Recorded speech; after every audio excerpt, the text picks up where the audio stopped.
こんにちは。行政書士社会保険労務士の大園です。中小企業経営のちょっといい話ということで動画をお送りをしております。今回はサーベイのご紹介をしていきたいと思います。サーベイ、聞いたことがない方も多いかと思います。このサーベイとはどういったものなのかについて解説をしていきます。そもそもなんでこのサーベイをご紹介をしていくかと言いますと、2018年、そして19年からスタートをしております働き方改革、そして2020年、新型コロナウイルス感染症の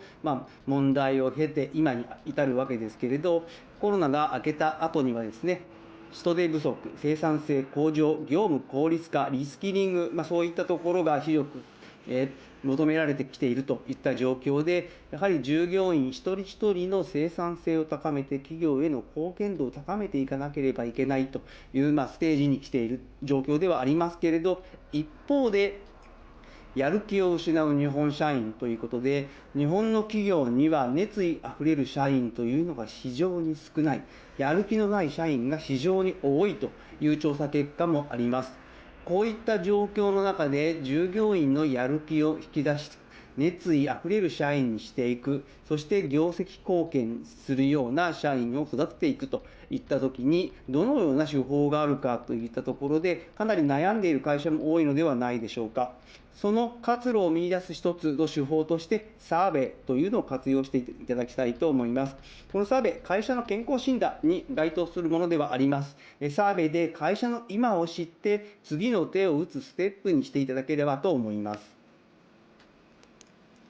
今回の概要ですけれど、働き方改革を進めていったんだけれどというところで、働き方改革を進めていった結果、残ったものというところについて少し見ていって、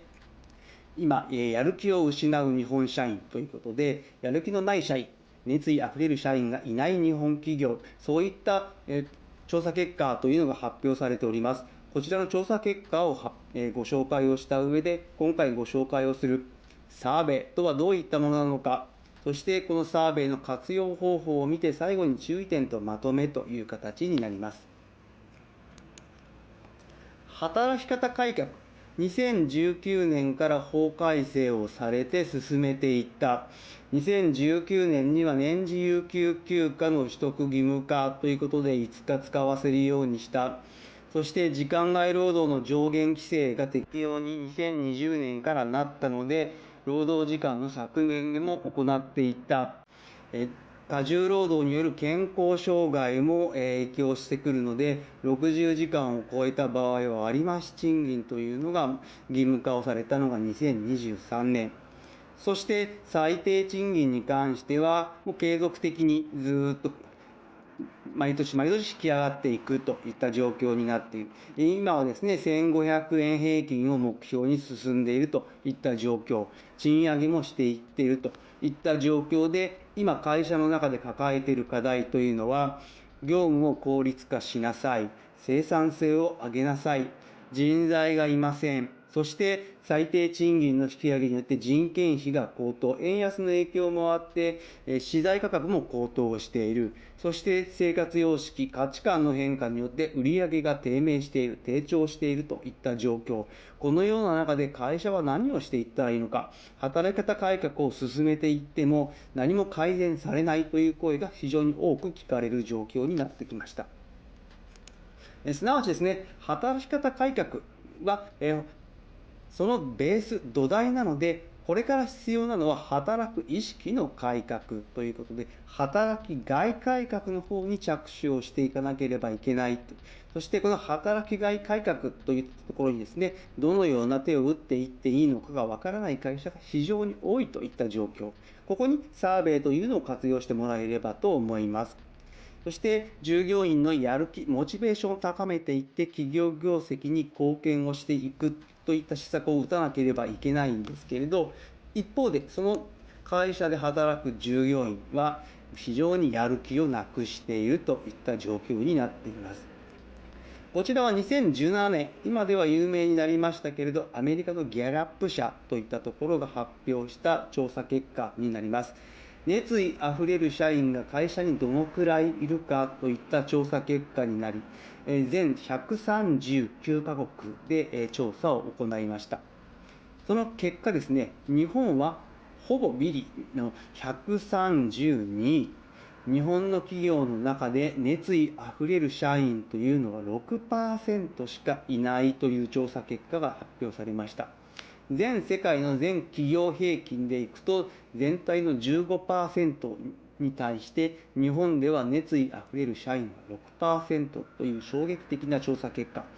当時はですね、かなりマスコミでも取り上げられたという状況です。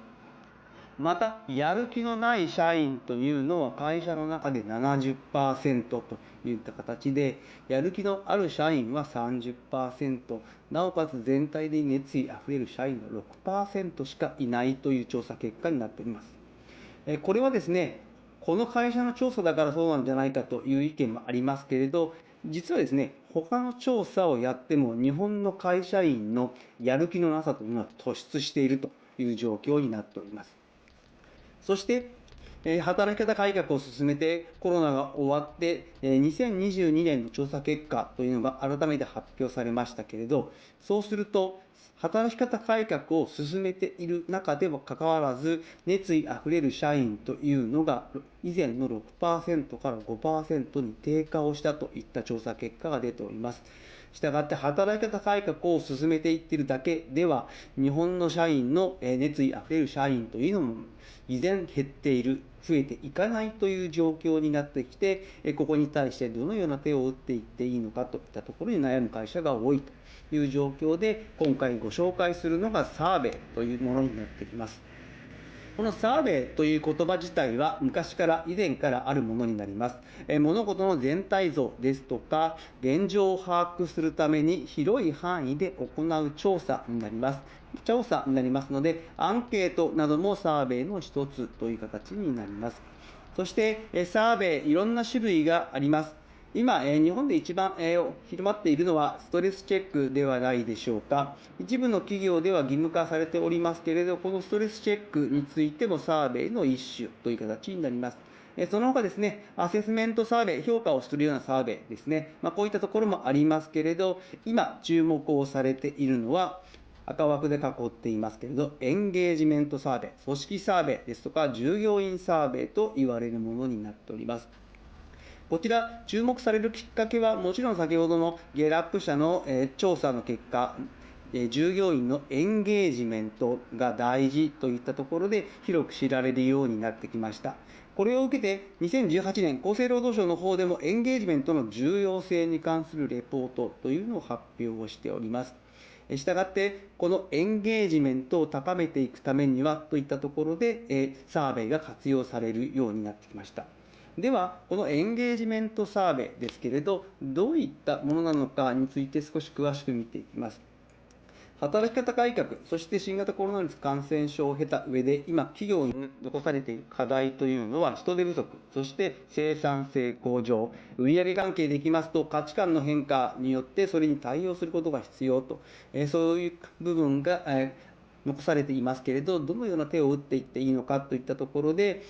いわゆる従業員の会社への貢献意欲を高めて業績を向上させていくことといったところが今は非常に重要な課題になっている。それを行うための調査としてエンゲージメントサーベイというのが使われるようになってきております。このエンゲージメントサーベイによってですね、会社の問題点を客観的に把握でき、解決策や対応策を見出しやすくなる。このサーベイをやることによって対策が見えてくる、教えてくれるわけではないです。そして見出した問題点を解決して従業員満足度ですとか生産性を高めていくといった形になります。今現状ですね、全体の会社の中で約4割がエンゲージメントサーベイを実施をしているという調査結果が出ておりますけれど、このエンゲージメントサーベイ、比較的実施はしているんだけど、やはりそれに対しての施策が取られない。実施をするのは従業員になりますけれど、その実施に対しての不満というのが約7割というふうに言われております。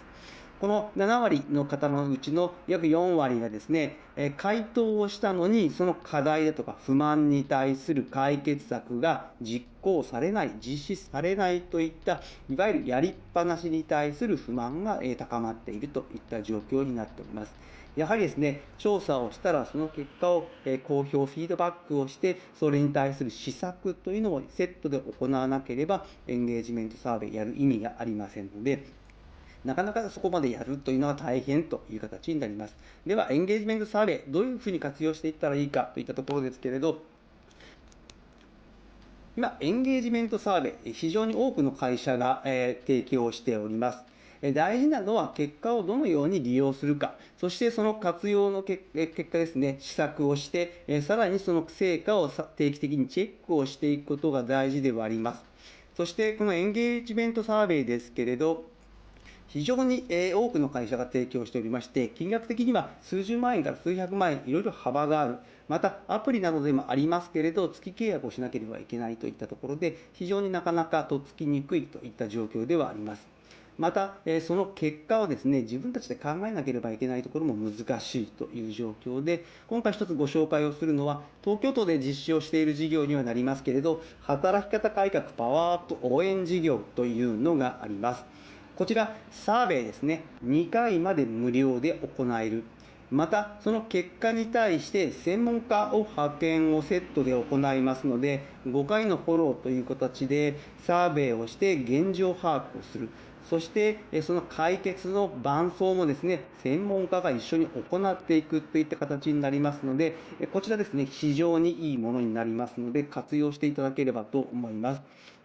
申し込み期限はですね、2025年の1月末までという形になっておりますので、まずはどんなものかやってみたいという方はですね、お申し込みいただければと思います。